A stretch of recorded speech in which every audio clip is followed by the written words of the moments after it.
Fala pessoal, sejam muito bem-vindos ao DomaCast. Esse é o nosso primeiro episódio. É o podcast que, se você tem alguma dúvida do mercado imobiliário, se você está em dúvida de comprar o seu primeiro imóvel, quais são os próximos passos que você precisa tomar, você está no lugar certo, você está no podcast certo. Meu nome é Gabriel Rigo, sou diretor de relacionamento com clientes da Doma, mas vocês podem me chamar de Biel. E eu estou aqui com o Renatinho, diretor de tecnologia da Doma. Renato.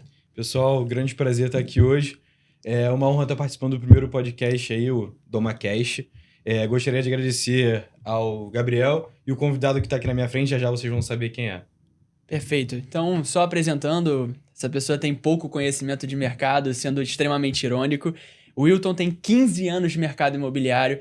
O Wilton Salgado, extremamente conhecido no mercado imobiliário, principalmente do Rio de Janeiro. São 3 anos de incorporação imobiliária e 12 anos de crédito imobiliário. Então, é uma pessoa extremamente experiente. O Wilton foi fundador da Atitude e hoje é sócio da Assino. Wilton, obrigado por aceitar o nosso convite e eu tenho certeza que o nosso papo aqui hoje vai ser extremamente produtivo. Se apresenta um pouco para a galera aí. Eu que agradeço o convite, né? É um prazer estar aqui, ainda mais sendo o primeiro, né, de muitos. Né? Muito bacana essa iniciativa, acho que o mercado carece, né, de iniciativas como essa. A gente tem um mercado ainda muito informal, né, no Rio, no Brasil como um todo, então acho que levar conhecimento para essa galera que está buscando a compra do imóvel, né, acho que é fundamental. Então, obrigado, né? Eu tenho aí 15 anos de mercado imobiliário, né? Comecei lá atrás, né? Na época, em incorporação imobiliária, falando sobre desde o momento que você pega o terreno, até o momento que você envelopa o produto, até você fazer o lançamento. Depois a gente tem aquele bichinho lá de empreender, né? Você quer empreender, você quer começar o seu negócio. E aí foi quando a gente começou a Atitude. Comecei lá atrás, né? Meio que sozinho, até que então chamei o Felipe, meu sócio. Depois veio o Austin. E aí nós ficamos aí durante um tempo aí com a Atitude. E em 2022 nós fizemos um M&A, fizemos a fusão com a Assino, que era um correspondente de São Paulo. Então, a Atitude era um correspondente que atuava no Rio e atuava em São Paulo, e a Assino era um correspondente que atuava em São Paulo e em Minas. Nós fundimos aí as duas empresas. Então, desde 2022 a gente está nesse desafio aí, né, da Assino. E vamos falar um pouquinho aí sobre crédito imobiliário, sobre compra, né, do primeiro imóvel. A gente vai desmistificar algumas coisas aí. Pode ter certeza que a ideia é ajudar a galera que está buscando aí a compra do seu primeiro imóvel. Então, Wilton, já começando, aproveitando que você usou esse termo do correspondente, o que é um correspondente e o que faz o correspondente? Onde o correspondente está nessa esteira aí do mercado imobiliário? Exatamente. Bom, o que é um correspondente bancário? Né? A gente chama no mercado de CCA, que é o correspondente caixa aqui. O correspondente caixa aqui nada mais é do que um braço do banco. Então, você tem, por exemplo, a Caixa, você poderia muito bem ir na Caixa para você abrir uma conta, para você fazer um financiamento imobiliário, para você fazer um crédito consignado, mas você pode ir no correspondente bancário, que ele é um braço, então ele é um prestador de serviço para o banco, para que então você possa fazer esses serviços. Nós, por exemplo, da Assino, somos correspondentes, apesar da gente poder abrir conta, cartão de crédito, cheque especial. Nós abrimos, inclusive, isso no processo de financiamento imobiliário, mas somos mais focados no financiamento imobiliário. Então, você, cliente, em vez de você pegar a sua documentação, por exemplo, ir até uma agência da Caixa para poder obter um financiamento, você pode fazer isso, né? Mas a gente sabe que os gerentes, eles acabam demandando, né, outras atividades lá. Você vai no corretor e esse corretor, ele vem até um correspondente imobiliário, né, um correspondente bancário, para que então ele pegue a documentação e faça a aprovação do crédito do cliente. Tá? Então, hoje a Caixa ela tem aproximadamente 9 mil correspondentes espalhados em todo o Brasil, e o papel do correspondente é gerar negócio, é fazer atendimento. Você tem muitos correspondentes em locais que você não tem nem agência da Caixa. Então, o papel do correspondente, né, no mercado imobiliário é fundamental. Então, é exatamente esse trabalho do correspondente, né? Ou seja, ser um braço e fazer alguns produtos financeiros que você poderia fazer na agência. Perfeito. Então, é o início de toda a jornada, uma longa jornada, né? Principalmente quando a gente está falando de imóvel na planta. E por isso que o primeiro episódio do DomaCast a gente quis trazer alguém representando as CCAs, né? E nada melhor do que você com tanta experiência do mercado. Justamente porque a gente entende que o primeiro passo que o cliente tem que tomar nessa decisão extremamente importante é você partir para a sua análise de crédito, né? Mas antes da gente entrar nesses pormenores que a gente vai chegar até lá, muita gente ainda tem dúvida do que é o programa Minha Casa Minha Vida, né? Muita gente acha que é aquela questão do sorteio e etc., que é o famoso faixa 1, que você vai explicar aqui pra gente. Mas o que é o programa Minha Casa Minha Vida? Legal. O que é o programa Minha Casa Minha Vida? O programa Minha Casa Minha Vida nada mais é do que um programa do governo federal. Ele foi criado em 2009. Qual o objetivo do programa? Diminuir o déficit habitacional. Déficit habitacional, a gente estava até falando, né? Então, por volta de 6 milhões aí. Exatamente, 6 milhões e 200 mil unidades, isso em 2022, e não para de crescer. Então, hoje, né, para a gente, por exemplo, diminuir o déficit habitacional, em 10 anos a gente teria que ter mais de 1 milhão de unidades, né, por ano, e a gente não tem capacidade no mercado imobiliário de diminuir ainda, ou seja, por isso que tem muita oportunidade, uma quantidade enorme de lançamentos, o déficit ainda é muito grande. Então, o programa Minha Casa Minha Vida foi criado em 2009 com o objetivo de reduzir o déficit habitacional. Então, ele oferece para as pessoas que estão querendo comprar imóveis subsídio, ou seja, redução da entrada, tá? E oferece também taxa de juros competitivas, taxa de juros muito melhor do que, por exemplo, se você for comprar fora do programa Minha Casa Minha Vida. E o Minha Casa Minha Vida, ele é dividido em 3 faixas. Então, se a gente conseguir colocar aqui uma imagenzinha para mostrar de maneira clara, né, o que é o Minha Casa Minha Vida e quais são as faixas dele, fica legal para a galera de casa conseguir entender. Sim, o Pedrão vai botar para a gente aí. Então, aqui nessa imagem a gente consegue ver como é o programa, tá? Então, o primeiro ponto é o seguinte, o cliente com renda de até R$8.000, ele se enquadra no Minha Casa Minha Vida. O que vai determinar a faixa do cliente? A gente ouve muito isso, né? O que é faixa 1, faixa 2, faixa 3? Não, a faixa, o que vai determinar a faixa é a renda do cliente, renda bruta familiar. Então, se o cliente ganha uma renda bruta familiar de até 2.640, ele está no faixa 1. Até 4.400, ele está no faixa 2. E acima disso, né, até R$8.000, ele está no faixa 3. E aí, legal, Wilton, faixa 1, faixa 2 e faixa 3. O que vai determinar isso é a minha renda. Só que o que vai influenciar? Bom, primeira influência é a taxa de juros. A taxa de juros ela é diretamente proporcional com a renda do cliente. Quanto maior a renda do cliente, então você está vendo ali, ó, a renda aumenta, a taxa de juros também aumenta.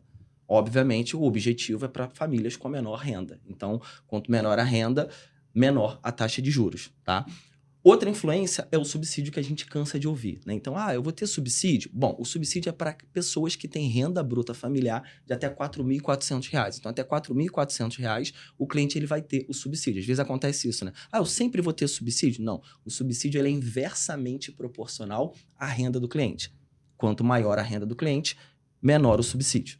Ok? Então, o que vai determinar? O que é a faixa 1, faixa 2 e faixa 3? Vai determinar a taxa de juros dele e vai determinar qual é o subsídio desse cliente. Então, o programa Minha Casa Minha Vida é um programa do governo federal que é dividido em 3 faixas, que em função da renda do cliente, a gente determina a taxa de juros e subsídio. E a taxa de juros, obviamente, quanto menor a taxa de juros para o cliente, maior a capacidade de crédito dele, mais ele consegue financiar. Então, basicamente, esse é o programa Minha Casa Minha Vida, criado lá em 2009, que passou por Casa Verde e Amarela e agora voltou a ser Minha Casa Minha Vida. Perfeito. Renato? Então, até 4.400 o cliente consegue ter subsídio. Perfeito. Até 4.400 ele vai ter o subsídio que vai ser inversamente proporcional à renda dele. Então, bom, se eu tenho uma renda de 4.400, eu vou ter a totalidade do subsídio que pode ir até 55 mil. Isso eu queria saber. Qual é o total que o cliente pode ganhar de subsídio? Exatamente. Por exemplo, um cliente que tem uma renda por volta de 1.600, 1.500, ele pode sim ter um subsídio de até 55 mil se ele estiver comprando com uma outra pessoa ou tiver um dependente, por exemplo, né? Bom, mora meu filho é menor de 18 anos, e aí nesse caso, eu entrando e comprando no Minha Casa Minha Vida, eu vou conseguir ter um subsídio, nesse caso, de até 55 mil, que vai ser abatido na entrada. Então, se você parar para pensar, você vai comprar um imóvel em que 55 mil reais você já vai ter de desconto. E precisa ser família para poder entrar nessa faixa, para poder financiar? Legal. Não. Aí a gente entrando em composição de renda, você não precisa compor renda com algum familiar seu. Por exemplo, eu posso comprar um imóvel no Minha Casa Minha Vida com você. Bom, você é solteiro, eu sou solteiro, legal. A gente pode comprar juntos? Podemos, sem problema algum. A composição de renda, né, que é a grande dúvida das pessoas que estão comprando, né, não é só familiar. Posso ser familiar ou posso simplesmente comprar um imóvel com você ou com o Biel, não tem problema. Então, aquela renda bruta familiar não precisa ser familiar. Pode ser uma renda bruta conjunta com um amigo, com algum... sem nível parentesco. Exatamente isso. Entendi. Exatamente isso, Renatinho. Exatamente. Um termo também importante, Wilton, que eu acho que é uma dúvida geral da galera, é a questão dos dependentes. O que se caracteriza de fato como dependente que tem relação com esse subsídio, né? Exatamente. O que acontece? Quando você está comprando um imóvel no Minha Casa Minha Vida sozinho, né? Sozinho, você perde 70% do subsídio. Então, pensa o seguinte, se você tinha lá os 55 mil, menos 70%, vai estar, sei lá, por volta de 16 mil reais. Então, você não vai ganhar os 55 mil, você vai ganhar os 16 mil. Qual o objetivo? Diminuir o déficit habitacional. Então, quanto mais pessoas comprarem uma unidade, né, uma unidade familiar, para que outras pessoas morem juntos, melhor. Então, qual o objetivo do governo? Bom, se você está comprando sozinho, você só vai ganhar 30%. Se você está comprando com uma outra pessoa ou você tiver um dependente para que more com você nesse imóvel, você vai ter, então, 100%. Então, nesse meu exemplo de 55, iria para 16. Quem são os dependentes possíveis? Meu filho pode ser dependente? Bom, meu filho, que tem até 18 anos, ele pode ser meu dependente, caso ele não tenha renda. Ô, Ailton, mas e se ele tiver renda? Se ele tiver renda, ele vai entrar comigo no financiamento. Eu vou compor renda com ele. Legal. Eu compro, ele compra e eu vou compor renda ali com ele. Quem mais pode ser meu dependente? Bom, por exemplo, eu tenho minha esposa. Minha esposa pode ser minha dependente? Bom, ela pode. Ela vai comprar comigo, ela não vai entrar como uma dependente, ela vai entrar como uma co-obrigada no contrato. Ela vai entrar comigo porque ela é casada no papel comigo. Agora, poxa, eu tenho minha companheira, que acontece muito, né? Poxa, minha companheira pode ser minha dependente? Pode. Se ela tiver renda, ela vai entrar e vai compor renda com você no contrato. Agora, minha companheira quer comprar comigo, só que ela não tem nenhum vínculo comigo. Como é que eu faço? Ela também não tem renda. Aí, nesse caso, para ser dependente, teria que fazer uma união estável. Então, Entendi. você faz a união estável e, a partir desse momento, ela pode comprar. Então, os dependentes podem ser filhos, pode ser parente de até terceiro grau, que você pode colocar junto do seu contrato de financiamento e essas pessoas vão te ajudar a você ter a totalidade do subsídio. Então, o subsídio até 4.400, certo? Ele vai ser inversamente proporcional à renda do cliente. Perfeito. E gostei do programa, acho que o programa faz sentido para mim.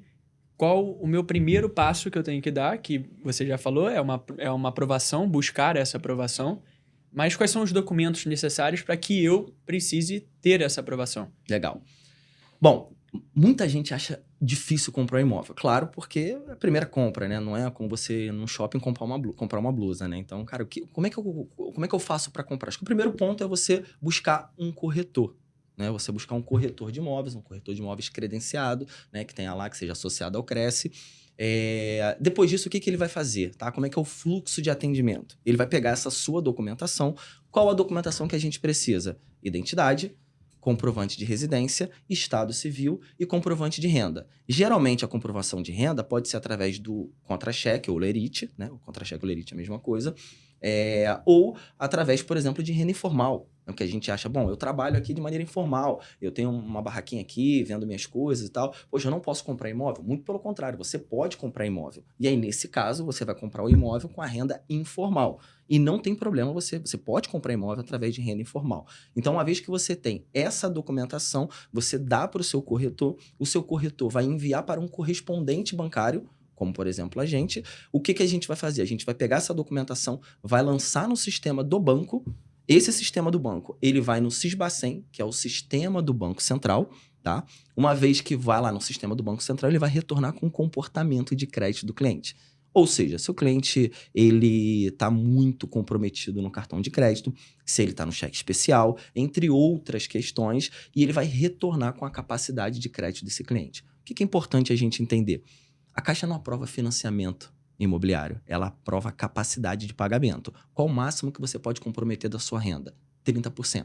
Então, se você ganha 1.000, no máximo R$300 é que você pode pagar de parcela. E aí o banco vai fazer o quê? O sistema, ele vai lá no Sisbacen e vai verificar como é que está o teu comprometimento, o teu behavior, o teu comportamento de crédito, certo? E vai retornar com a tua capacidade de pagamento, que se for R$300, você vai ter um valor de financiamento. Pode ser que não, pode ser que você esteja no cheque especial e ele fala, olha, eu não vou aprovar R$300 para você, eu vou aprovar R$200, porque você já está pagando outras coisas. E aí, quando isso acontecer, vai diminuir um pouco a capacidade de crédito e aí vai aumentar um pouquinho a entrada do cliente. Mas ele vai pegar essa documentação básica que eu falei para vocês, vai mandar para o corretor vai mandar para o correspondente vai cadastrar o cliente no sistema do banco, que vai no Sisbacen e vai retornar a capacidade de crédito desse cliente.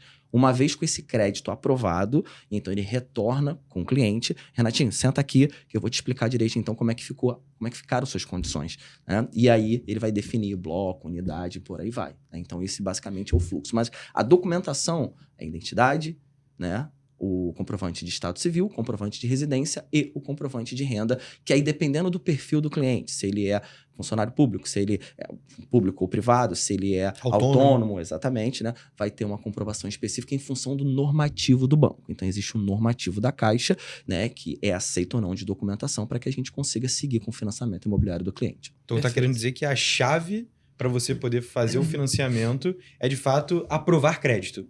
Exatamente. Quando você está pensando no mercado, a gente chama mercado Minha Casa Minha Vida, né? Você não vende o imóvel, você vende o crédito, porque para você comprar você precisa ser aprovado. Então, o que passa por isso é você pegar a sua documentação, mandar para o corretor vai mandar para a gente, então a gente vai aprovar o crédito e depois da aprovação que a gente vai definir quais são as condições comerciais. E aí o cliente vai para... O corretor vai mostrar o produto ideal para aquele crédito que foi aprovado. Exatamente. Assim, você tem esse leque de opções aqui com esse crédito que foi aprovado. Perfeito. Pensa, por exemplo, na Doma. Pode ser um cliente que tem a capacidade de comprar uma reserva equitativa, né? Mas, de repente, ele pode comprar um NIC ou ele pode comprar um LIV. Exatamente. Então, assim, em função ali do quanto for aprovado para o cliente, então eu não vou pegar o cliente e não vou direcionar ele para o produto A, B ou C. Não. Eu vou pegar a documentação desse cliente, eu vou aprovar a capacidade de crédito dele e, em função dessa capacidade, eu vou ver como é que vai ficar as condições em cada produto. Por exemplo, se você pega um produto que ele está próximo a ficar pronto, certo? Ou seja, talvez você tenha que ter uma entrada um pouco maior. Agora, se você pega um produto que ainda vai demorar a ficar pronto, você pode diluir a sua entrada durante esse período. Logo, né, pode ser um produto melhor para o cliente. Então, em função da aprovação, é que o corretor, em função da estratégia dele, ele vai alocar o cliente no melhor para ele. Isso já diz muita coisa, né? Porque basicamente a gente tira 3 conclusões só dessa parte, né?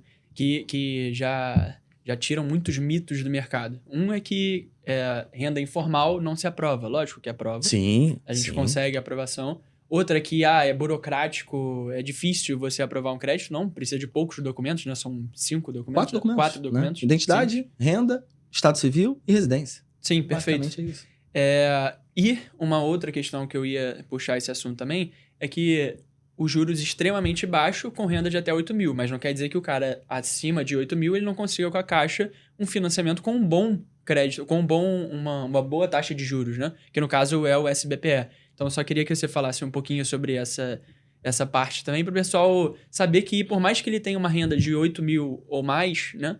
Ele também consegue financiar o imóvel dele através da Caixa. Exatamente. Quando a gente olha a imagem, a gente vê o seguinte, até 8 mil, meu cliente, ele está no Minha Casa Minha Vida. Ele está dentro do programa, né? Quando você pega de 4.401 centavo até 8 mil, você está vendo ali que ele não tem mais subsídio. Você fala, meu cliente não tem mais subsídio. Mas qual a vantagem dele estar no Minha Casa Minha Vida? Taxa de juros. Você vê a taxa de juros ali de 7,66. Ou seja, o faixa 3 do Minha Casa Minha Vida, a taxa é 7,66. Se você pega um cliente, por exemplo, com a renda superior a 8 mil, que vai entrar no SBPE, ele vai ter uma taxa de 11,5, 11,49. Hilton, uma diferença boa, né? De 7 para 11. O que vai fazer? Lembra que eu falei sobre a capacidade de pagamento? Você diminui a taxa de juros, consequentemente, o cliente pode financiar um valor maior. Então, estar no faixa 3 do Minha Casa Minha Vida, apesar de não ter subsídio, esse cliente ele vai conseguir comprar o imóvel pagando menos e financiando mais em função da taxa de juros. E aí entra o que você falou. Mas meu cliente tem uma renda superior a 8 mil. Significa que ele não vai poder comprar? Não, ele vai poder comprar. Ele só não vai comprar no Minha Casa Minha Vida, ele vai comprar numa outra modalidade, de um outro fundo, de uma outra origem de recurso, que é o SBPE.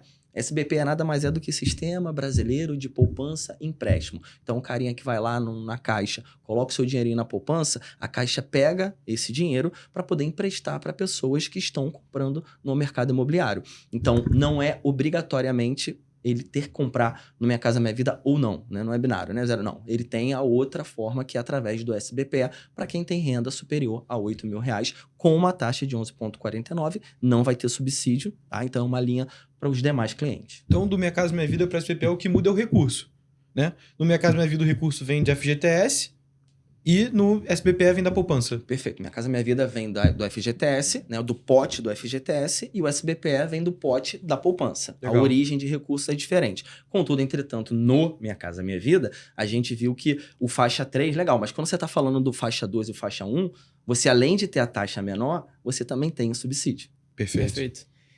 E assim, eu vou levantar aqui uma pergunta polêmica, porque Por mais que pareça simples e didático esse pensamento, né? Muita gente questiona, pô, eu tenho aqui uma taxa de juros de 7,66% se eu tiver uma renda de 8 mil. Por que eu vou comprar o meu imóvel pagando juros se eu pago meu aluguel ali tranquilo que eu não pago juros nenhum, né? Porque juros é assustador. Você ouve a palavra juros, a pessoa fica com medo. Sobretudo financiamento. Um financiamento de 30, 35 anos. Caramba, eu vou ficar o tempo todo pagando isso. Mas qual é a vantagem também? Vou te dar um exemplo aqui na prática. Você pega um cliente que tem um salário de renda, 1.518.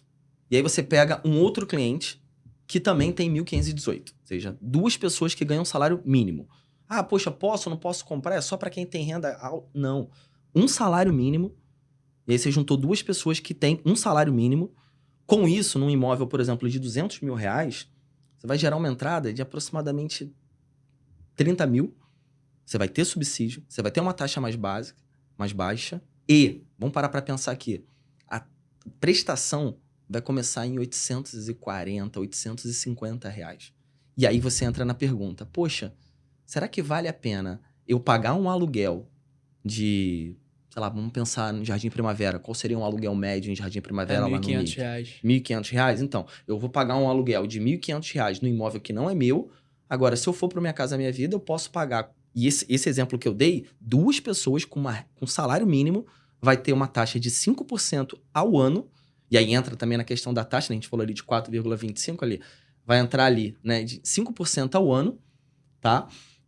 Uma taxa baixa, muito diferente comparado, pensa num consignado. Um consignado você começa a pagar uma taxa 1,8%, 2% ao mês. Aqui a gente tá falando de 5% ao ano.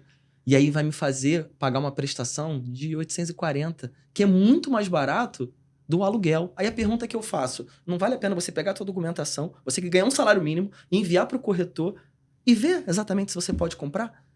Você pode comprar. E às vezes o desafio é você chegar para esse cara e convencer ele que ele pode comprar. Porque ele vai lá no stand, ele vê aquele decorado bonito, ele fala, poxa, será que isso é para mim? É para você. É para você, inclusive. Sim, o programa exatamente. Você. O programa é para você. Você acha que não? Ah, mas eu tenho um salário. Não, você vai poder comprar e você deve comprar. Então ele vai pagar uma prestação de R$800 num financiamento. Você vai comprar o imóvel dele com uma prestação de 800 em detrimento a um aluguel que ele vai pagar R$1.500. Então, vale a pena trocar um aluguel de R$1.500 por uma prestação de financiamento, mesmo que seja em 30 anos. E, inclusive, você pode amortizar ao longo do tempo. Hoje, aproximadamente, boa parte dos financiamentos são quitados em 7, 8 anos. Então, as pessoas fazem um financiamento em 30, 35, mas acabam quitando, acabam amortizando através lá do aplicativo da Caixa. Você pode amortizar em prazo ou amortizar em prestação. Então, é válido. Exato. E uma outra questão é que a entrada de 30 mil, né? O pessoal fala, pô, mas eu não tenho dinheiro à vista e tal. As construtoras, inclusive a Doma, parcela a entrada e fica tudo mais fluido, mais tranquilo. Geralmente no período de obras, 36, 48, e tem casos de 60 vezes no qual você parcela essa entrada e fica muito mais tranquilo. Então não tem que ter dinheiro na mão para comprar o imóvel. Não, a gente consegue resolver isso. Exatamente. E às vezes você vê o seguinte, poxa, eu vi ali na propaganda que eu vou comprar meu imóvel com R$500, com R$1.000, mas agora você falou 30 mil. Sim, porque você tem um ato mínimo, que geralmente é um valor pequeno, e esses 30 que a gente está falando, você vai pagar ou durante o período de obra, ou num período pós-obra. Então pensa aí, você falou aí 60 meses, você pega os 30 mil, divide aí por 60, vai dar, sei lá, 500 e poucos reais que você vai estar pagando por mês. Então, assim, 500 e poucos reais para 2 pessoas ali que estão comprando, né? Cara, é vantajoso. O que você falou, não é os 30 mil, preciso dar os 30 mil agora? Não. Olha o que a gente está falando, imóvel de 200 mil, você vai dar 30 mil de entrada. Só que aí tem um outro ponto que é importante. Posso usar o meu FGTS na entrada? Pode e deve usar o teu FGTS da entrada. Então, a gente está falando aqui, 30 mil... Se o camarada que está trabalhando durante um tempo tem mais de 3 anos sobre o regime do FGTS, né? Carteira assinada lá, bonitinho, esse cara, acima de 3 anos, né? Ele tem um valor no FGTS dele, ele pode usar na entrada. Então, pensa nesses 2 casos aí, o João e a Maria. O João tem 10 mil de FGTS, Maria tem 10 mil de FGTS. Poxa, legal, 20 mil. Os 30, virou 10. Então tá querendo dizer que num imóvel de 200 mil, 30 mil vai ser de entrada e 170 ele vai financiar. Financiamento, entre financiamento e o subsídio. Beleza. Só que além disso, nesses 30 mil ele ainda pode amortizar com FGTS e ele ainda pode parcelar. Exatamente. Ele vai utilizar desses 30 mil, vai abater o valor do seu FGTS e essa diferença ele ainda vai parcelar. durante a obra, durante pós-obra. Então, assim, por isso que a gente vê, né, muita gente comprando imóvel no Minha Casa Minha Vida, porque realmente as condições são muito boas. E o cara, ele só não compra de verdade se ele não quiser. Sim. E aí entra um outro ponto importante, que às vezes ele acha, bom, eu tô com o nome sujo. Caramba, e agora, cara? Tô com o nome sujo, não vou poder comprar. Não. Mesmo que você esteja com o nome sujo, você pode pegar sua documentação, você manda para o corretor, a gente vai rodar uma análise de crédito, mesmo com a restrição no nome, vai verificar sua capacidade de pagamento, e aí depois você chega para o cliente e fala o seguinte, olha, você foi aprovado aqui, que está condicionado a você quitar o teu nome aqui. Zerou seu nome, tá sem aquela restriçãozinha no SPC, será? Tá. E a gente vai rodar e vai ser aquele valor que vai aprovar. Então, antes de você, por exemplo, pagar o que você está devendo, poxa, mas eu estou devendo, não vou pagar, aí eu pago e de repente eu não consigo aprovação, vamos fazer um trabalho inverso, pega a tua documentação, manda para o corretor, aprova verifica o quanto você tem de capacidade para aprovar seu crédito. Legal, ficou legal? As condições foram boas? Foram. Você vai lá e limpa o seu nome. Estuda e você a possibilidade segue. e depois age, né? Exatamente. Sim. Mas você Perfeito. já vai saber que você é um cliente financiável. Sim. E só vai pagar a parcela de financiamento da Caixa só depois que a consultora entregar as chaves. Exatamente. O cliente ele só paga a parcela de financiamento da Caixa ali depois que o imóvel ficar pronto, depois que ele receber as chaves, aí ele começa a pagar. Exatamente. E até nesse tema de FGTS, né? Tudo bem, usei o meu FGTS de entrada. Tá? Fui lá, no seu exemplo, 20 mil de FGTS, estou com meus 10 de entrada, vou pagar ali direitinho. Comecei meu financiamento, ainda estou ali captando FGTS. Eu posso utilizar esse FGTS para amortizar o meu financiamento lá na frente? Muito boa pergunta e pode. E deve, né? Você Sim. pode, a cada 2 anos, você pode utilizar o seu FGTS para você amortizar. Nesse caso, lembra que a gente falou que são 2 pessoas, o João e a Maria? Então, a cada 2 anos, o João, sendo seletista, pode abater o FGTS dele, utilizar o FGTS para abater o financiamento, e a Maria também. Cara, isso é muito Perfeito. bom. Isso é muito bom. Perfeito. Então, fica mais prático você chegar de pagar o financiamento em mais ou menos 7 anos, igual você falou, porque vai amortizando ali, o que sobrou naquele mês paga aquela última prestação, já cai os juros que já é extremamente baixo já vai caindo. E vai... Exatamente. E aí, assim, não tem só isso, né? Você, às vezes, ganha um bonuzinho lá num trabalho, tem o teu 13º, que você pode usar ali, de repente, para amortizar. Então, se você conseguir fazer ali uma estratégia boa, cara, você vai conseguir quitar rapidamente o teu financiamento. E o mais importante, né, que a gente tá falando aqui, que é você pode financiar, é possível, né? Você não precisa ter uma renda superior, uma renda absurda, não. A gente tá falando aqui, por exemplo, na base da pirâmide, de um cliente que tem uma renda de 1.518, que seja, né, um salário mínimo. Ele pode comprar. Sim, perfeito. E assim, eu acho que o que cria esse grande monstro em cima de conquistar o primeiro imóvel, né? Difícil e tudo mais, são os termos, né? Às vezes, de fato, existe uma complexidade da esteira de adquirir um imóvel, porque tem que existir. É a maior aquisição da vida de uma pessoa. É o sonho dele, né? Exato. Então, tem que existir. Então, são muitos termos, são muitas responsabilidades, e aí isso, novamente, reforça a importância de você buscar alguém qualificado. Sim. Você vai buscar um corretor de imóveis. Então, você não é obrigado a saber o que é o Bacen, qual é o significado de SBPE. Você não é obrigado a saber isso. Quem tem que saber é o corretor de imóveis. Então, você procurar um corretor de imóveis qualificado, um cara sério, uma pessoa séria que consiga guiar o cliente a esse caminho é extremamente importante. E a gente diz isso do corretor porque a gente, a assessoria, né, o CCA, o correspondente bancário, ele é muito parceiro do corretor. Então, a gente está o tempo inteiro dando treinamento, ofertando treinamento, porque é importante esse cara na ponta saber exatamente todos os detalhes do financiamento para ele poder pagar, para ele poder passar para o cliente. Então, qual é a grande ideia? Eu preciso ir em alguém qualificado. Quem é qualificado? O corretor de imóveis. Então, procura lá aquele teu amigo, aquele camarada lá que você sabe que é corretor, vai até ele, né?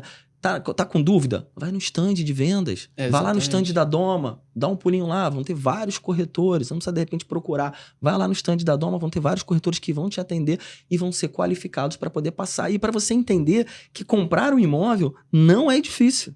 Não é difícil, muito pelo contrário, né? Talvez, em função da quantidade de informações que a gente ouve por aí, o cara fica um pouco perdido, mas não é. Exato. É uma esteira muito bem definida, não tem muito mistério, né? Você vai, basicamente você chega, gostou daquele imóvel, você vai subir a sua documentação, no caso, para analista, E o seu crédito aprovado, você dá continuidade. Se o seu crédito foi reprovado, e aí a gente vai entrar nisso, você também consegue ter soluções para casos de crédito reprovado. E aí essa era a pergunta que eu ia fazer. Tive o meu crédito reprovado.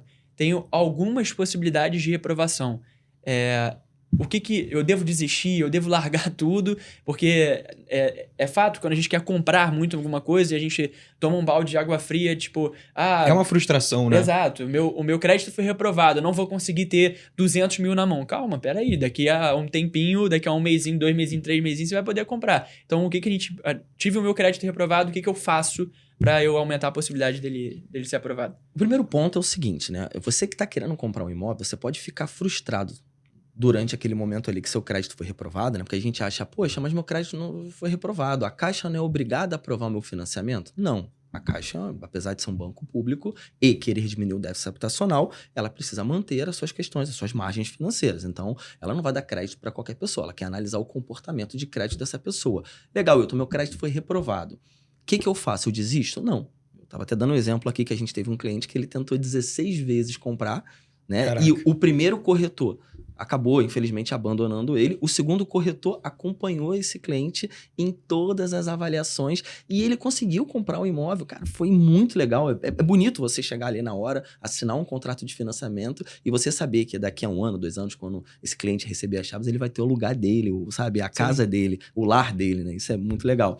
E aí, na 17ª, o cara conseguiu comprar. Por quê? Porque ele foi reprovado anteriormente. Por que o cliente pode ser reprovado? Então, quando você for reprovado, é importante você saber o motivo da reprovação. Pode ser, por exemplo, rating, né? Rating é nota de crédito. Então, a Caixa avalia lá no Bacen como é que é o teu comportamento de crédito. Se a tua nota de crédito não for tão alta, em função desse teu comportamento, pode ser que teu crédito seja reprovado. Hilton, o que eu faço se meu cliente for reprovado? Se eu for reprovado por rating? Você precisa ter relacionamento com o banco. Então, o que você faz? Vai lá, abre uma continha na Caixa, faz uma movimentação, né? Qual a Caixa? Qualquer banco. Banco próximo do seu trabalho, próximo da sua casa. Criar relacionamento. Criar relacionamento. Você começa a criar relacionamento, né, com o banco e uma vez que você criou, né, o banco vai analisar novamente e vai entender que você tem relacionamento, aumenta o teu rating, aumenta a sua nota e você pode sair de uma reprovação para uma aprovação. Pode ser reprovado por margem. O que é margem? A gente fala margem disponível é quando o cliente está comprometido. Então, o cliente ele tem um financiamento de carro, ele tem um financiamento, ele tem um empréstimo consignado, ele está no cheque especial, ele está comprometido no cartão de crédito. E aí, quando a gente roda uma avaliação de crédito para esse cliente, ele pode ser reprovado por margem. É o banco falando o seguinte, olha, você já está por aqui, você precisa amortizar, você precisa diminuir o teu nível de endividamento para que a gente possa rodar novamente uma análise de crédito para você. E aí, o cliente vai lá, amortiza o que ele está devendo em algum local e a gente roda novamente um crédito para ele. Ele pode ser reprovado por Bacen. O que é Bacen? Bacen nada mais é do que liquidação. Bacen é Banco Central, né? A sigla ali de Banco Central. Então, existe uma coisa chamada liquidação com prejuízo. Então, basicamente é o seguinte, o Renatinho comprou um carro, tá? Foi lá, começou a pagar esse carro, teve um problema, não conseguiu continuar pagando com esse carro. Não conseguiu pagar lá as prestações. O que vai acontecer? Imagina que você fez um financiamento, sei lá, com o banco, com o Santander. Fez lá financiamento lá no banco Santander. E aí o Santander, né, começou a te cobrar, para que você pagasse e você, cara, eu não posso pagar nesse momento. O que vai acontecer? O negócio do Santander vai ficar te cobrando. Então, provavelmente, ele vai vender aquele recebível, vai vender o teu crédito para uma outra empresa, talvez um escritório de cobrança, que esse cara tenha mais capacidade de te cobrar, porque ele tem uma equipe qualificada, ele consegue negociar. E aí você está devendo 10 mil para o Santander. Ele pega a tua dívida lá e vende essa dívida por 5 mil. Falou, ó, cara, escritório do Biel. Ó, você quer aí, ó, o cara tá me devendo 10, eu vou te dar aqui, pô, você me dá 5 que tá tudo certo. Eu falo, cara, beleza, então vou comprar. Comprou o crédito ali do Renatinho, certo? E começou a cobrar ele. Só que aí, o que você faz? Você manda uma cartinha pra casa dele. Uma cartinha, por exemplo, de, sei lá, 7 mil. Ele fala, poxa, cara, eu tava devendo 10, agora virou 15, né? Pô, de repente me ligam aqui e falam comigo pra eu pagar 7. Sei lá, parcelado ou numa única vez. É um bom negócio, vou pagar o que eu estou devendo, ou seja, você quitou com o banco, só que você gerou um prejuízo para o banco. Isso é uma liquidação com prejuízo. Antigamente, o sistema da Caixa não analisava isso. De um tempo para cá, ele começou a analisar essa liquidação com prejuízo. Poxa, se o Renatinho comprou um carro e não pagou, Pô, será que ele é um bom pagador? Ficou devendo, ele quitou, mas você gerou um prejuízo. E aí, o que é o Bacen? Nada mais é do que isso, é uma liquidação com prejuízo.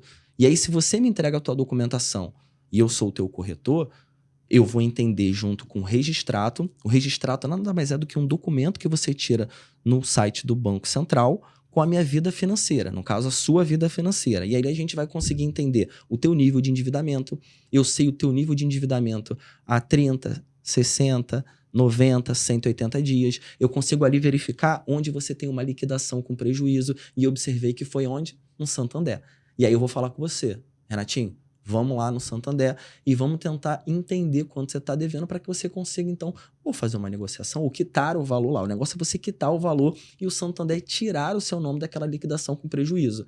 Ou seja, é um cliente com rating que a gente abre conta. É um cliente com margem disponível que ele paga o empréstimo dele. É um cliente que está com Bacen, liquidação com prejuízo, que acontece com muita gente aí, em que ele quita e ele pode sim ter lá o crédito dele imobiliário. Então, a reprovação, Biel, não significa, né, que acabou. Fala, nunca mais vou poder comprar um imóvel. Calma, fica tranquilo que você vai poder. A gente só precisa entender o caso. Essa é a importância do corretor. Porque o corretor é o cara que vai abraçar o cliente. É o cara que vai entender exatamente qual é o perfil do cliente, onde ele está devendo, como ele está devendo. E eu falo que o corretor não é só corretor de imóveis. Ele acaba sendo também um consultor financeiro. É um cara que vai ajudar ali o cliente, vai abraçar o cliente para que ele consiga realizar o sonho da casa própria. Com certeza. E basicamente aí, então, de acordo com os 3 tipos de reprovação, né? A gente conclui que se você quer aprovar o teu crédito, já dá uma seguradinha no cartão de crédito. Se tem alguma dívida, segura aquela negociação, tenta pagar ela à vista. E também garante aí que você tenha um bom relacionamento com a Caixa, abre aquela continha ali, já faz algum produtinho da Caixa que é importante. Enfim.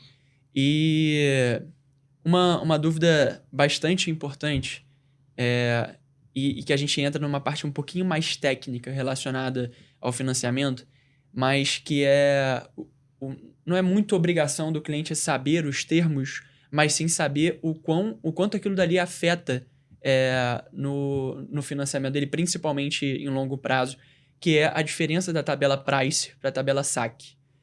Acho que a gente tem até uma imagem que eu achei sensacional, essa imagem, porque a gente consegue ter visualmente a diferença clara do que é de acordo com o objetivo de cada pessoa, né?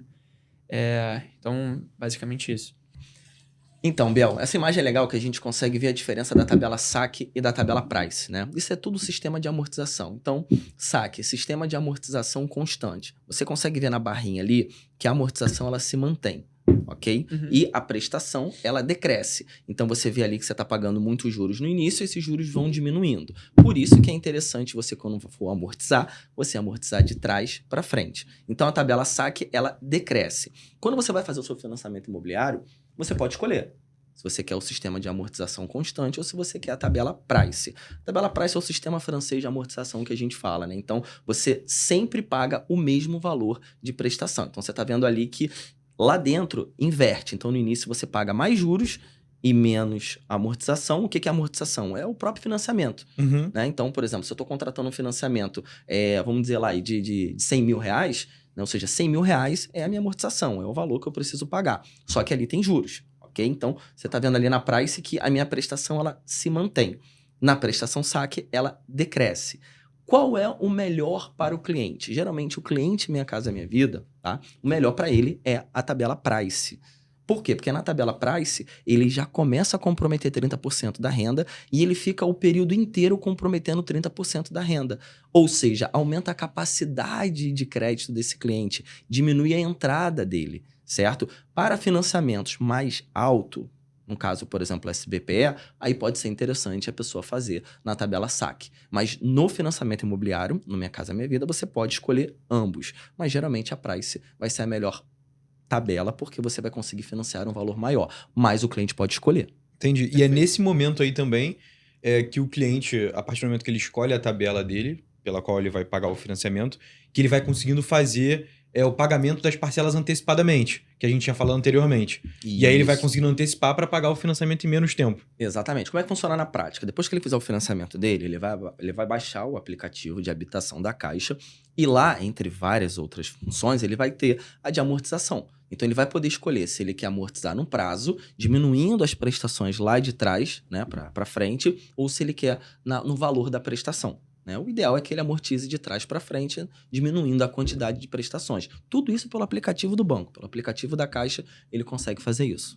Isso é direcionado normalmente quando ele vai fazer a assinatura dele no contrato na Caixa, na própria agência da Caixa ou no próprio correspondente bancário. É tudo direcionado para o aplicativo. Exatamente. Ele vai baixar ali o aplicativo, a gente vai instruir ele a baixar, ele baixou o aplicativo, a partir do momento ali ele já consegue acompanhar o contrato de financiamento dele, a vida dele, né, do financiamento imobiliário dele. Legal. Perfeito. Então, basicamente, até aqui a gente já tirou o mistério e o medo de juros e reprovação. Então, 2 palavras que ouviu, já se assustou automaticamente. E de entrada também, né? De entrada Porque a também. entrada, como a gente falou, parcela em 48, 60 vezes, você não precisa dar aquela entrada na cabeça. Exato. E aí, tem um grande assunto atualmente, ao qual a gente, na data que a gente grava esse vídeo, que é o aumento da taxa Selic, né? Então a pessoa fala, o aumento da taxa Selic, então não é o momento de adquirir uma dívida, de adquirir um financiamento e tal, não sei o quê. Isso altera de alguma forma o programa Minha Casa Minha Vida? Boa pergunta, Biel. E a gente ouve muito isso, né? Porque, primeiro, o que é Selic? Selic é a nossa taxa básica de juros lá, né? De período em período, o Copom, eles se reúnem lá, né, no Banco Central e definem exatamente qual vai ser a taxa básica de juros para, obviamente, conter a inflação. Então, quando a inflação começa a aumentar, você começa como medida ali, você aumenta a taxa de juros. Só que aí o cliente pergunta, o que isso interfere no meu bolso? E aí vem a notícia importante e legal. Hoje em dia, a taxa Selic não está influenciando nos processos Minha Casa Minha Vida, porque isso não está impactando para o cliente Minha Casa Minha Vida. A Caixa aumentou sim a taxa de juros para os financiamentos SBPEs, que são rendas acima de R$8.000. Legal? Sim. Isso sim aumentou. Então a Selic, ela vai, quanto maior a Selic, ela vai influenciar nos juros dos créditos imobiliários, nos financiamentos imobiliários. Então, se a Selic aumenta, provavelmente os bancos vão vir atrás e vão aumentar as suas taxas de juros. Lembra que eu falei mais uma vez? Quando você aumenta a taxa de juros, diminui a capacidade de crédito do cliente. Então, ele vai financiar um valor menor. Financiando um valor menor, ele vai ter que dispor de uma entrada maior. Já no Minha Casa Minha Vida, não houve qualquer impacto. Então, no Minha Casa Minha Vida, você continua tendo uma taxa de juros, mesmo com a Selic alta, de 4,25 a 7,66. Então, a alta da Selic, hoje em dia, fiquem tranquilos, não vai influenciar em nada a vida de vocês para a compra do imóvel dentro do Minha Casa Minha Vida. E tem outra coisa, porque a partir do momento que você também assina o teu financiamento imobiliário, digamos que houve qualquer problema e aumentaram as taxas do Minha Casa Minha Vida. Se você já assinou e você contratou aquela taxa de juros, amigo, aquela ali vai ser a taxa que você vai pagar até o final do teu financiamento. Não vai aumentar porque aumentou a Selic ou diminuiu. Não, você vai continuar pagando aquela mesma taxa de juros. Então não precisa ter euforia para poder comprar o imóvel.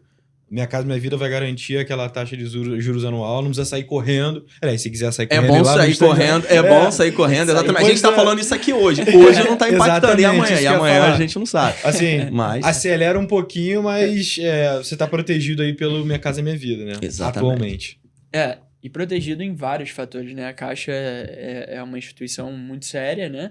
E aí a gente entra em uma questão que também é um grande mito do mercado, que é aquela questão de, vou comprar na Minha Casa Minha Vida, não vou receber o meu imóvel, ou tem muito golpe envolvido Minha Casa Minha Vida. A Caixa, de alguma forma, assegura esse cliente de que, cara, fica tranquilo que a gente resolve pra você. Isso é muito legal, Biel, porque quando você tá falando de um projeto Minha Casa Minha Vida, ele é um projeto que a construtora, a incorporadora, levou pra Caixa. A Caixa fez uma série de análises daquele projeto. E não só do projeto, mas da construtora. Então a Caixa analisa o risco da construtora, se realmente ela já tem outros projetos, se ela tem fluxo de pagamento. Então existe uma série de análises da construtora e do projeto. Será que esse projeto é legal? Será que faz sentido construir essa tipologia, né? Ou seja, 3, 2 quartos nesse local? Será que vai ter demanda? Será que é um projeto viável? Será que é um projeto bom? São análises que a Caixa vai fazer, para que então ela aprove o projeto. E uma vez que ela aprova aquele projeto para que seja feito, ela é a dona do negócio. Então o que significa? O cliente está na dúvida, poxa, eu vou comprar. E será que vai ser entregue? Porque a gente tá falando de imóvel na planta, né? Pô, será que ele vai ser entregue? Vai, ele vai ser entregue. E qual a garantia? A garantia é da construtora A, B ou C?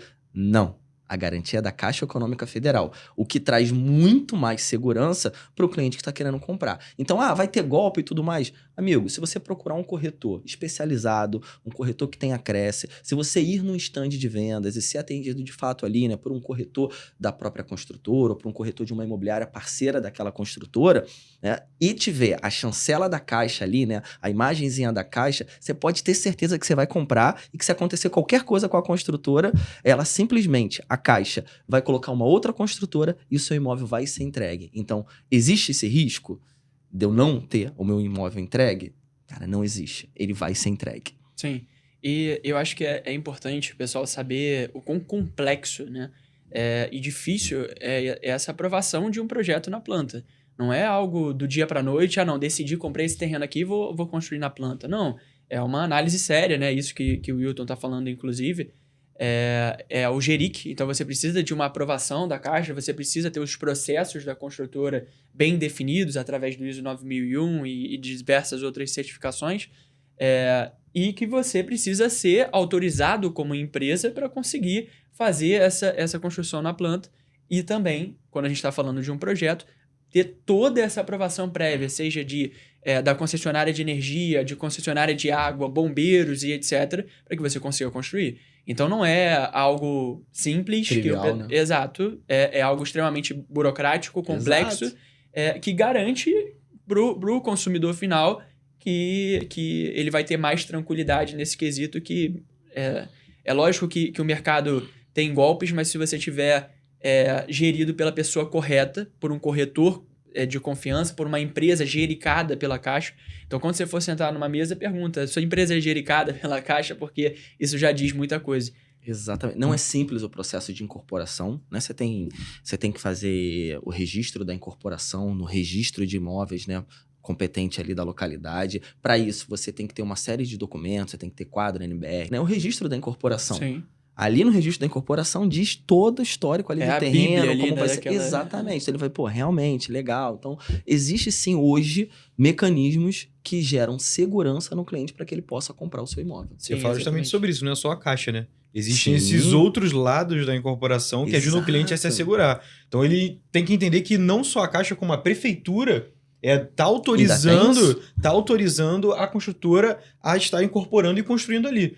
Então, além da garantia da Caixa, tem a garantia da prefeitura e de todas as concessionárias que fazem, os órgãos que fazem o abastecimento. Então, assim, pode ter certeza que o cliente está assegurado de todas as formas que aquilo ali vai acontecer. Exatamente. Então, se tem medo de cair em algum golpe, procure o corretor que tem Cresce especializado e procure uma empresa correta, como a Doma, né? Exatamente. Um merchan aí pra Doma.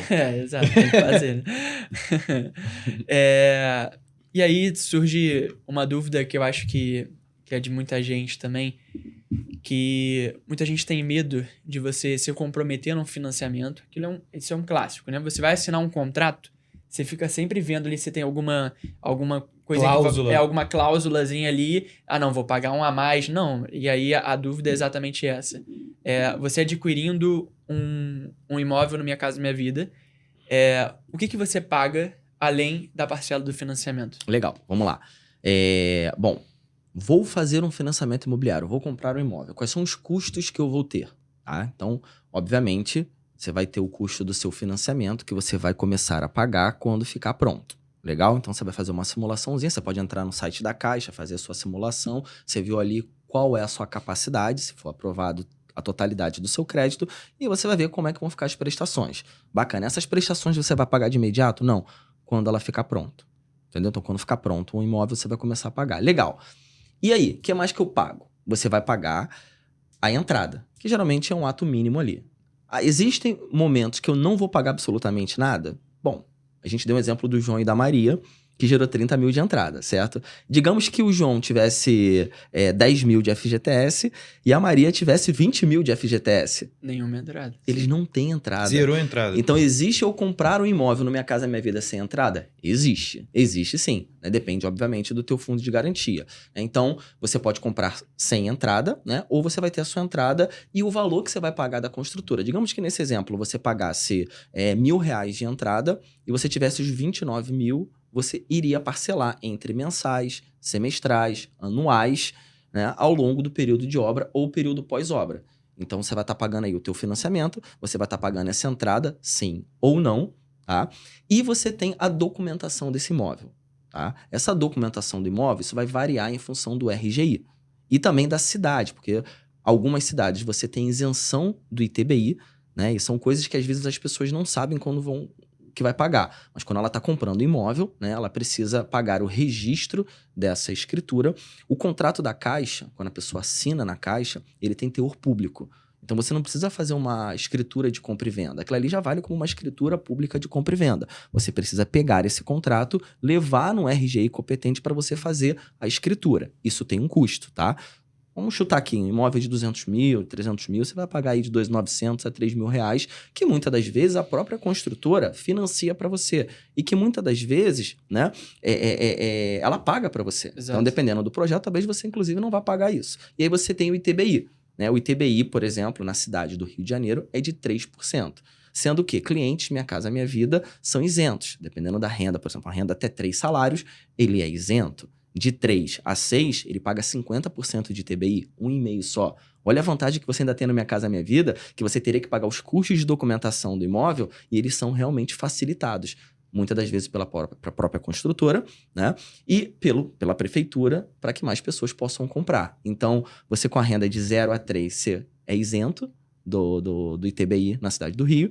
De 3 a 6, você tem 50% de desconto.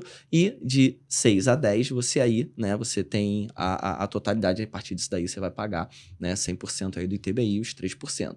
Contudo, entretanto, né? Vamos parar para pensar. Olha que legal aí, né? Ou seja, você vai pagar o teu financiamento, você vai pagar a entrada, que pode ser que sim, pode ser que não, e o custo de documentação ali, né, que você vai pagar, que talvez fique aí por volta de 3, 4 mil, mas vai ser facilitado aí pela própria construtora. Então não tem muita coisa, não tem, vou pagar mais do que isso. Não, você vai pagar isso, é isso. O processo de compra e venda é isso. E aí quando você começa a entender, você vê que não é complicado. Sim. E existe diferença entre a documentação para primeira aquisição e segunda aquisição? Boa pergunta. Existe. Mas quando você está falando de Minha Casa Minha Vida, o desconto que você tem no RGI para o Minha Casa Minha Vida, às vezes é muito próximo da primeira aquisição. Então, de qualquer maneira, você já vai ter aquele desconto por ser Minha Casa Minha Vida. Mas isso acontece quando você está falando de um cliente SBPE, na primeira aquisição dele dentro do SFH, né, que é o Sistema Financeiro de Habitação, ele vai ter um desconto, sendo o primeiro imóvel, de até 50%. Legal. Perfeito. Então, é bem didático, é uma esteirinha, né? Chegou, visitou o stand, aprovou o seu crédito ali com a CCA. Entregou a documentaçãozinha ali pro corretor. Exato. Mandou pra gente. O corretor vai guiar, mandou pra CCA, mandou pra assino. Assino ali, conseguiu a aprovação do seu crédito, você já vai caminhar. Vai assinar ali a PCV, né? Vai que escolher é teu a promessa. produto. Exato, escolher o teu produto, mas vai assinar a promessa de compra e venda, que é o contrato com a construtora, né? Depois disso, você vai passar por outras etapas de análise da Caixa, que o seu corretor vai guiar tudo direitinho, toda a equipe da construtora, vai assinar o seu financiamentozinho com a Caixa, começou a obra, vai pagar, logo depois que você paga a PCV, começa a pagar a parcela de entrada, óbvio, né? Durante o período que foi parcelado, ou não, se o seu fundo de garantia conseguir cobrir esse valor de entrada. Durante a obra, você paga a taxa de obra cobrada pela Caixa, Isso. né? A taxa de obra é um valor que você paga durante... Assim, é pequeno, né? Sim. E ele vai aumentando ao longo do tempo. A taxa de obra nada mais é do que as liberações que essa construtora... Para você falar sobre taxa de obra, é importante você entender o modelo associativo. O modelo associativo imóvel na planta, que é o modelo que a gente está falando aqui, em que o cliente... Já no início, ele já consegue assinar sua escritura de financiamento antes de você ter o imóvel pronto. Ou seja, o imóvel está na planta ali, né? Então, como é que funciona isso? Digamos que você tem lá que construir um empreendimento e teu custo obra seja 40 milhões. Um exemplo, a Caixa não vai pegar os 40 milhões e vai depositar na conta da construtora e vai falar, toma, faz. Não é assim que funciona. Ela vai liberando esse valor em função da evolução da obra. Então, de modo que a obra evolua, ela vai liberando. Fala, olha, calma aí, você andou quanto? Andei 5%? Então toma aqui 5% desse valor. Andei 4%, então toma 4% desse valor. É assim que funciona na prática. Então, de modo que a construtora vá construindo, certo? E vá provando para a caixa que está sendo construído, a caixa vai liberando a grana. E quando ela vai liberando essa grana, certo? Existe juros sobre essa grana que é liberada. E aí, exatamente, é o proporcional ao financiamento do cliente. Então, se ele, por exemplo, financiou 100 mil, né? E aí andou, sei lá, 5%, ele pega aquilo ali, multiplica ali, ou seja, você sabe quanto vai ser ali a tua taxa de obra aquele mês. Então, a taxa de obra ao longo que, olha, andou 5%, 10%, então liberou dos 100 mil, liberou 5 mil, depois liberou mais 10 mil. Conforme vai liberando o teu financiamento, né, que está ali para a construtora, para que ela possa construir, você vai pagando os juros sobre esse valor. Essa taxa de obra, o que é importante o cliente saber? Que ela é mensal, após a assinatura do contrato. Então, você assinou o contrato, não no dia que você assinou o contrato, mas no dia que tá lá no contrato. Então, se a gente tá aqui no dia... você tá lá, sei lá, você assinou no dia 30. Só que lá na escritura tá dia 25. Então, no próximo dia 25, vai vir a sua primeira taxa de obra, que dependendo do andamento da obra, vai ser um valor pequeno que você vai pagar. Sim. De modo que essa obra vai integralizando, ou seja, vai aumentando as liberações, ou seja, a obra vai andando, certo? Você vai pagando um valor um pouco a mais. Mas é um valor pequeno que você paga, que nada mais é, né, do que os juros que você paga sobre a liberação da grana da Caixa para a construtora. Perfeito. E acabou a obra, recebeu o imóvel, financiamento. Então, basicamente... Nunca paga os dois, ele sempre paga. Pode acontecer num período ali que você tá naquele momento, né, entre a entrega das chaves e tal, e aí pode acontecer ali no máximo 2, né, mas é muito difícil isso acontecer. Sim. Primeiro você paga a taxa de obra e logo depois você vem ali, né, para a fase que a gente chama de fase de amortização, Sim. que você tá pagando o teu financiamento. Toda etapa que você começa a pagar algo a mais tem um marco, né? Basicamente, então, quando você paga a sua parcela de entrada, é a promessa de compra e venda com a construtora. Aí, depois ali o financiamento, você assina o contrato de financiamento da Caixa, taxa de obra. Recebeu as chaves, é a amortização, o financiamento. Exatamente. Então, bem didático. E a gente está começando a chegar no fim, né, do nosso primeiro episódio do podcast, e a gente trouxe uma brincadeira baseada em falas de alguns clientes nossos, futuros clientes, que ainda não se tornaram clientes, mas depois de ver esse podcast vão desmistificar muitas coisas e vão tomar esse passo importante. Que bom, tomara que a gente possa ajudar, né? Exato. Então, esses clientes mandaram algumas frases que são mitos do mercado. E eu queria que o Wilton... desmistificasse, né? Exatamente. Pegasse essa frase e mostrasse que isso é um mito do mercado. Então, a primeira coisa é... comprar imóvel na planta é muito burocrático e demorado. Bom, a gente já viu aí que não é burocrático e não é demorado, né? Ou seja, com 4 documentos você consegue comprar. Com um salário mínimo de renda, você já consegue comprar. Mesmo que você tenha restrição, você consegue verificar sua capacidade, limpar sua restrição e comprar. Então, ou seja, não é burocrático para você comprar. É difícil? Cara, não é. É demorado? Não. Porque o processo de aprovação, quando você vai no stand, isso é legal a gente falar, né? Eu fui no stand, entreguei minha documentação. Quanto tempo eu posso ter o crédito aprovado? Seu crédito pode ser aprovado daqui a 2 horas, daqui a 3 horas. No dia seguinte, no final do dia, você já vai receber a informaçãozinha lá do teu corretor falando, parabéns, teu crédito foi aprovado. Então, não é burocrático. É entregar a documentação, entregar para um corretor confiável. Feito isso, ele vai mandar para análise, vai aprovar o crédito e vai retornar para você. Então, não é difícil. Perfeito. Preciso ter muito dinheiro para comprar meu primeiro imóvel. Esse é outro ponto que a gente viu que não é necessariamente. É verdade, né? Porque imagina que você tem ali a renda você tem a entrada de 30 mil que a gente falou, né? Boa, entrou uma entrada de 30 mil.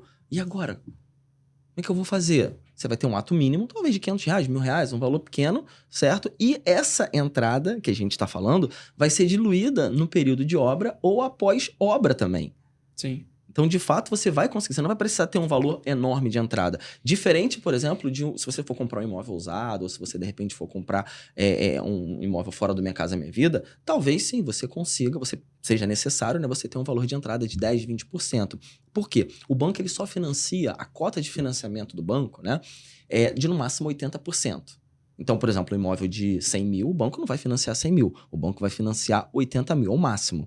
Por que até 80 mil? Porque depende da sua renda. Você pode financiar 60%, 50%, 70 mil, 70%, porque depende da tua renda. Mas o banco financia até 80%. Esses outros 20% pode ser, por exemplo, o subsídio e pode ser também o teu FGTS. Então, Perfeito. dá para você comprar. Sim, perfeito. Isso aqui é um clássico, né? Alugar é melhor do que comprar porque não me dá dor de cabeça. Olha aí, olha aí. Cara, é importante você ter, né? Acho que é você ter o seu imóvel, né? A gente para pensar aqui no Brasil, o maior sonho ainda do brasileiro ainda é ter o seu local, Com o certeza. seu imóvel, né? Então, você viu que no exemplo que nós demos ali, do João e da Maria, os caras estão pagando uma prestação de R$800 por mês. Sim. Quando o aluguel lá próximo é de 1.000, 1.500, não sei exatamente, né? Mas vamos parar para pensar, você vai pagar uma prestação mais barata do teu aluguel, do que o teu aluguel. Você vai pegar um apartamento zero, novinho. Você vai entrar, vai estar aquele cheiro de tinta. Você vai falar, caramba, cara, Na isso garantia, é né? meu. Diversas. Na garantia. Com área de lazer, Com tudo área integrado. de lazer, tudo É lindo. integrado. Segurança, você vai colocar teu filho lá embaixo pra Condomínio ficar brincando. fechado. Condomínio fechado, segurança. Então, assim, porra, o que é melhor? E aí você vê, pô, não posso comprar? Pode, você pode comprar. E aí você vai trocar um aluguel de R$1.500 por uma prestação de 800, 900, que seja. Então vale muito a pena, no caso do Minha Casa Minha Vida, você de fato comprar o teu imóvel. E não dá dor de cabeça até o proprietário da casa alugada pedir a chave e você ter que se mudar do dia pra noite. Exatamente. E você tem todas sua. as coisas que permeiam o processo de aluguel, que é, poxa, tô querendo furar a parede. Poxa, eu não posso porque não é meu. Tô querendo colocar um móvel planejado. Poxa, eu não posso porque não é meu. Tô Exato. querendo fazer uma melhoria ali. Poxa, faço ou não faço? Porque aí você vai falar com o dono do imóvel, vai falar, poxa, não mexe nisso não, porque vai bater no aluguel.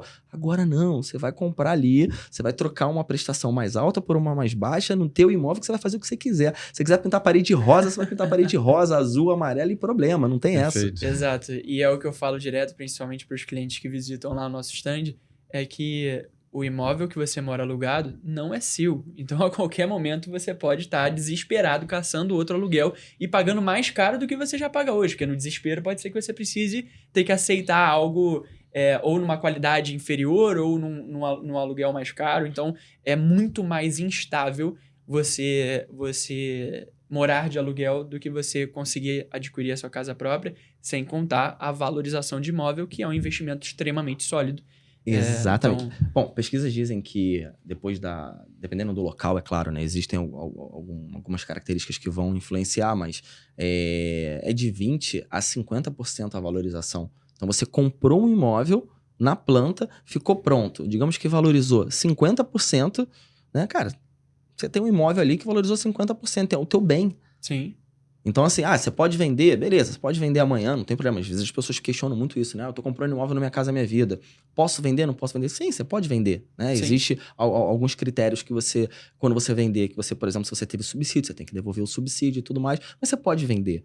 Então, assim, sem contar com a valorização, como você falou. A premissa Exato. inicial é a moradia, né? Sim. Mas caso você queira vender, a valorização ela já acontece durante o tempo de natural. construção. Acontece, Então, né, assim, Renatinho? Você entregou comprou, a não precisou, chave- você, cara, comprei, cara, preciso me mudar. Acontece. Você Acontece. comprou, precisou se mudar. E aí, o que vai acontecer? Você vai ser obrigado a ficar? Não, você pode vender. Existe essa prerrogativa. Sim. E assim, é comum as pessoas até mesmo, às vezes, darem prioridade para um veículo, para um carro, né? Porque você fala, locomoção e tal, não sei o quê, mas moradia, é a sua família, é onde a sua família vai crescer.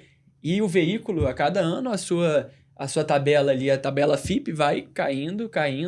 Você tem ali Vai uma despesa depreciando. de um... Você tem um passivo, não um ativo, né? Exato. E aí você tem um imóvel que vai só somando ali valor, de fato. Exatamente. Geralmente, é muito difícil você comprar um imóvel e esse imóvel se desvalorizar. Pode acontecer, né? Você Nossa, sei lá, raras comprou um exceções. imóvel, sei lá, vê uma comunidade próxima e tudo mais, Sim. e realmente pode desvalorizar.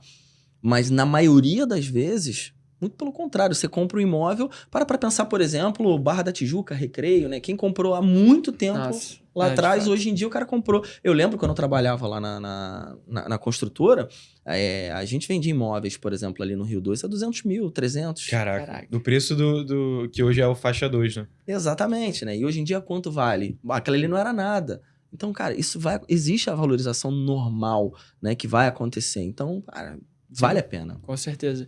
E para fechar, uma frase também polêmica: imóveis financiados têm taxas de juros absurdas. E o que a gente já desmistificou e viu que não é a Exatamente. realidade, né? Uma taxa de 4,25 ao ano, que é muito mais barato do que o empréstimo consignado. Que né? é um empréstimo extremamente barato. Porque você tem a garantia, né? Então, assim, peguei um empréstimo consignado, desconta na minha folha salarial. Não existe a possibilidade de Exato. não pagar. Uhum. Né? Então, para o banco, o risco é muito baixo, mas uma taxa de 1,8%, 2%. Aqui a gente está falando de 4,25% ao ano. É muito barato. E exatamente. Então, dependendo do imóvel, às vezes o cliente tem 400, 500, 600 reais de prestação, gente. Sim. Vale muito a pena o cara comprar. Ele só não compra, de fato, se ele não quiser. Ou se ele não estiver informado. Mas agora ele tá, né? Agora É. ele tá. O que precisar Agora ele é tá. democratizar essa informação. A gente vai fazer isso aqui. Exatamente. Não é simples comprar um imóvel. Não é. Sim. Então, o objetivo do podcast é justamente esse, que a gente consiga tirar esses mitos e esses mistérios do mercado, as coisas ficarem mais claras, provando que, de fato, você comprar um imóvel é mais simples do que parece. Embora seja a maior aquisição da vida de qualquer pessoa, é o maior produto que você pode adquirir, mas a gente consegue ajudar. Então aqui a gente tem o Wilton representando as CCAs, a gente representando as construtoras, mostrando que não tem mistério. É uma esteira simples, é só você buscar um corretor de confiança que vai te levar para uma construtora de confiança e para uma CCA de confiança, que está tudo garantido. E vamos parar para pensar, não tem absolutamente nenhum custo para você solicitar uma análise de crédito. Exatamente. Então, o que você está esperando? Você pega a tua documentação e entrega para o corretor. Você não vai pagar para fazer essa análise de crédito. Muita gente talvez ache isso, né? Poxa, eu vou entregar minha documentação, será que isso vai ter um custo? Quanto eu vou pagar? Nada.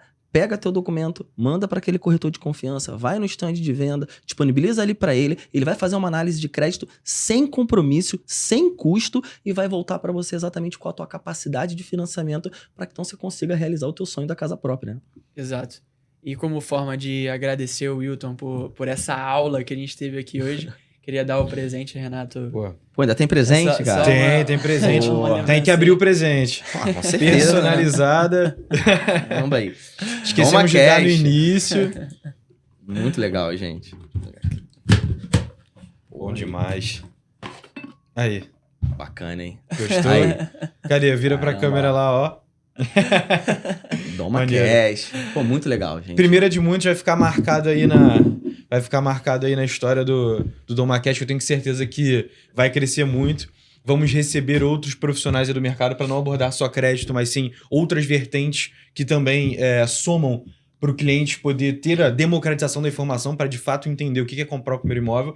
Mas vai ficar marcado na história aí o Wilton como o nosso primeiro convidado do Doma Cash. Foi uma honra, Wilton. Obrigado pela aula aí. Eu tenho certeza que os clientes vão gostar muito de ouvir, porque o que importa é facilitar a comunicação. Não adianta a gente sentar aqui e falar de termos técnicos, porque isso de fato não vai ajudar. O que importa é a gente bater esse papo aqui de maneira generalista, falar sobre o mercado de maneira geral, para que a gente possa abrir as portas não só do mercado imobiliário, mas sim, de fato, que o cliente vá lá no stand da Doma, busque entender, que ele vá até o seu corretor e que o corretor vá até assino para juntar tudo e a gente poder, para que esse cliente possa ter a primeira aquisição do imóvel dele. Perfeito. Então, pessoal, muito obrigado por terem assistido o vídeo até aqui. Se tiverem mais alguma dúvida, vai até lá ao nosso stand, busca algum corretor, porque indiretamente você vai estar buscando o Wilton também, que a Assino está lá com a gente, é uma das nossas CCAs, então com certeza você vai estar sendo muito bem assessorado pelos nossos corretores, por a gente e pela Assino representada pelo Wilton aqui hoje. Wilton, obrigado mais uma vez. Eu que agradeço, muito legal a iniciativa de vocês, parabéns. Acho que realmente é o que você falou,